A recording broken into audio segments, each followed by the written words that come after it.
Salut les amis, j'espère que tout le monde va bien. Donc, j'avais ces réflexions quelque part. Souvent, on se fait un point de vue d'une personne par rapport à ce qu'on entend. Mais finalement, est-ce qu'on peut vraiment comprendre une personne à travers une autre? Premier point. C'est une conception.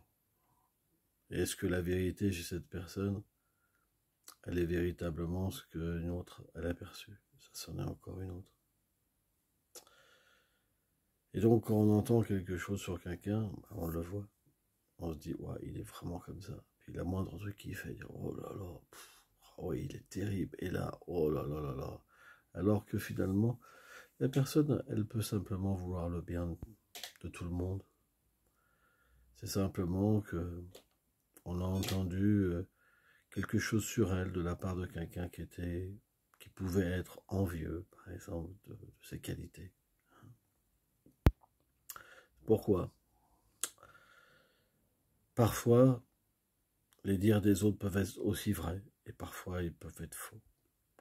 Mais la particularité dans cette vie où on s'engage dans une spiritualité, dans une vie intérieure, c'est qu'on devrait plutôt essayer de voir les qualités chez les êtres. Pourquoi? Parce que quand on voit des qualités, ça nous profite. Ça nous fait développer les qualités.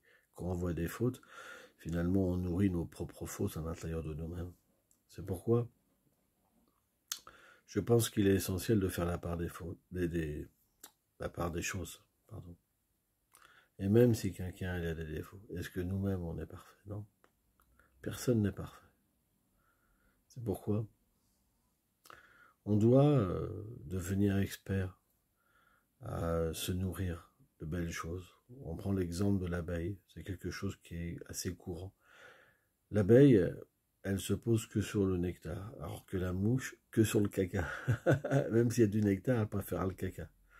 C'est comme ça. Donc on doit devenir comme une abeille. Essayez de profiter des qualités, même si elles sont cachées des êtres. Tout le monde a des qualités. Tout le monde a une forme de compassion, de tolérance, d'humilité, de respect. Hein. Il faut simplement être expert à les faire sortir chez quelqu'un. Et c'est pas en voyant les fautes qu'on les fera sortir, non. Non, non. C'est en s'adressant à ces qualités. C'est un exercice. Ça marche. Et c'est comme ça qu'on fait grandir les autres et qu'on grandit. Merci.